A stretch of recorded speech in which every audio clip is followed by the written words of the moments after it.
ओम नारायण नारायण नारायण नारायण। सब मित्रों को राम राम। दोस्तों, अभी एक दो दिन पहले मैंने न्यूज़ पढ़ी कि बॉलीवुड, अगर पर्टिकुलर मैं कहूँ तो मिशन मंगल के जो डायरेक्टर है वे चंद्रयान 3 पर फिल्म बनाने के बारे में सोच रहे हैं। वाह, लगता है मिशन मंगल में जो हमारे वैज्ञानिकों का इतनी निर्लज्जता के साथ में शेमलेसली इतने निचले स्तर पर जाकर जो इंसल्ट किया था, अपमान किया था, वो करके शायद शायद बॉलीवुड का मन नहीं भरा, तो अभी वो चंद्रयान 3 भी बनाने के बारे में सोच रहे हैं। अब मैं ये क्यों कह रहा हूँ, हमारे चैनल से जो मित्र जुड़े हुए हैं वे तो जानते ही है कि मिशन मंगल बनाने के पीछे का उनका उद्देश्य क्या था। हमारे वैज्ञानिकों के जो अचीवमेंट्स हैं उसको सेलिब्रेट करना नहीं ना, उनका उद्देश्य कुछ और ही था। क्या क्या उद्देश्य था?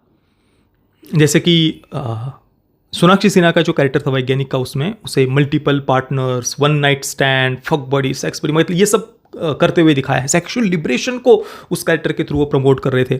एक और कैरेक्टर था, जितना मुझे याद है, तापसी पन्नू का। ड्राइविंग सीखते समय जो सिखा रहा व्यक्ति है उसका वो पेनिस, गुप्तांग, वो पकड़ लेती है।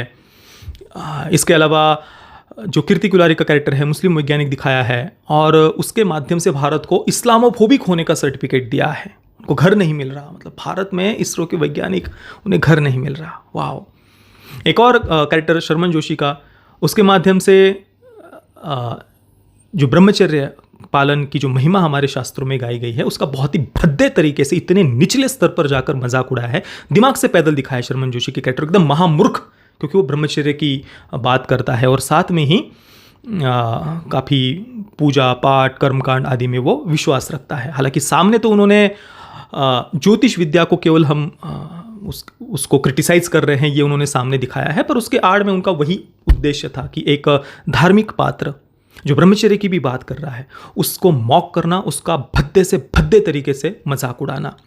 मैं इस पर डिटेल में हमारी इस वीडियो में बात की हुई है, क्योंकि ऑब्वियसली हमारी संस्कृति पुरुषार्थ के बारे में बात करती है, भाग्य के आधार बैठने की बात नहीं करती, पर उनका उद्देश्य वहाँ पर शर्मन जोशी के कैरेक्टर के माध्यम से क्या था।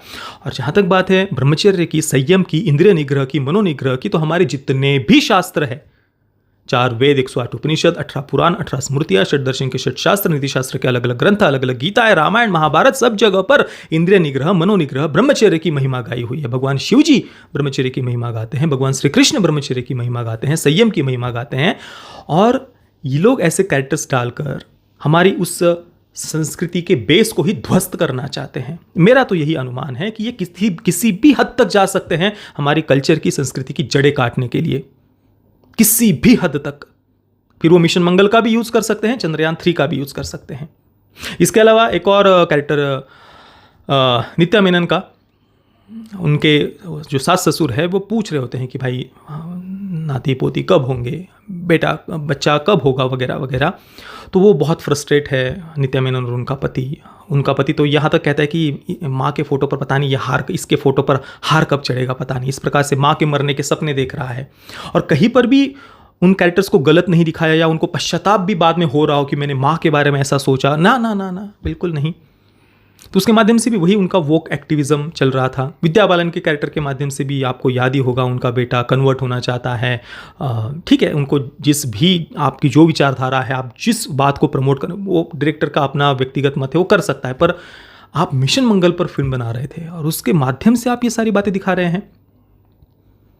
और विद्या बालन के कैरेक्टर को हालांकि कोई ईश्वर में वो बिलीव करती है ये दिखाया है, हालांकि वो भी इतना वियर्ड वे में उन्होंने सारी बातें दिखाई थी। वहाँ पर भी वो कहीं पर वेदों के ज्ञान का सम्मान कर रहे हो, जैसे कि अभी इसरो चीफ एस सोमनाथ जी, उन्होंने वेदों के ज्ञान की जो महिमा गाई, अद्वैत वेदांत की, तत्वदर्शन के, जो उपनिषदों का जो हमारा ज्ञान है, कैसे आज जो वेस्टर्न डिस्कवरीज है वो हमारी ही वेदों के ज्ञान को उन्होंने कैसे रिपैकेजिंग की है, ये क्लियरली एस सोमनाथ जी ने कहा।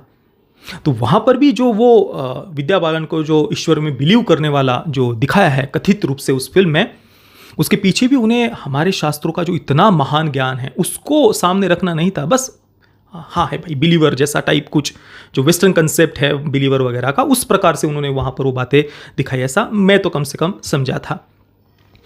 और बाकी एक और सीन था, देखिए मेट्रो का, वो ड्रिंक करके वो सारे के सारे इसरो के वैज्ञानिक वहाँ पर हुड़दंग कुछ ऐसा मचाते हैं मेट्रो में जाकर, वो टीवी बंद कर देते हैं। तो एक कोई बुजुर्ग व्यक्ति उनको शांत रहने के लिए कहता है, तो उसके साथ ही वो हाथापाई कर रहे हैं। ये इसरो के वैज्ञानिक वो दिखा रहे हैं। अब सोचिए, जब ये चंद्रयान 3 पर फिल्म बनाएंगे, तो ऑब्वियसली पिछली फिल्म की अपेक्षा तो 2, 4, 5, 10, 15 स्टेप तो आगे ही जाएंगे। तो इस बार वो क्या क्या दिखा सकते हैं? इस बार मेरे अनुसार तो भाई इस बार वो कुछ ना कुछ किसी वैज्ञानिक के कैरेक्टर के माध्यम से रेडिकल जेंडर आइडेंटिटी का एजेंडा प्रमोट कर देंगे कि वो अपने जेंडर को लेकर कंफ्यूज्ड है, उनको कोई एक्सेप्ट नहीं कर रहा, समाज कितना दरिंदा है।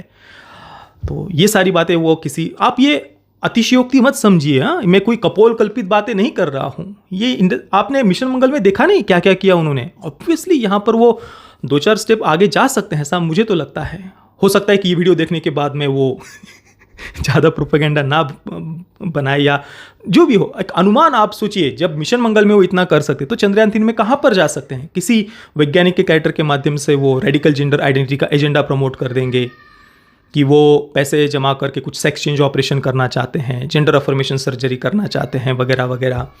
किसी एक और पात्र के माध्यम से वे जो 40-50 प्रकार के इन्होंने सेक्सुअल प्रेफरेंसेस खोज कर रखे हैं ना, ओमनी सेक्शुअल, पैनसेक्सुअल, बायसेक्सुअल और ये सेक्सुअल, वो जो भी 40-50 प्रकार के सेक्सुअल प्रेफरेंसेस है उसको वो प्रमोट करेंगे। क्योंकि पिछले पार्ट में तो सोनाक्षी सिन्हा के पात्र के माध्यम से उन्होंने one night stand, multiple partners, fuck body, sex body वगैरह इन बातों को तो प्रमोट किया ही था।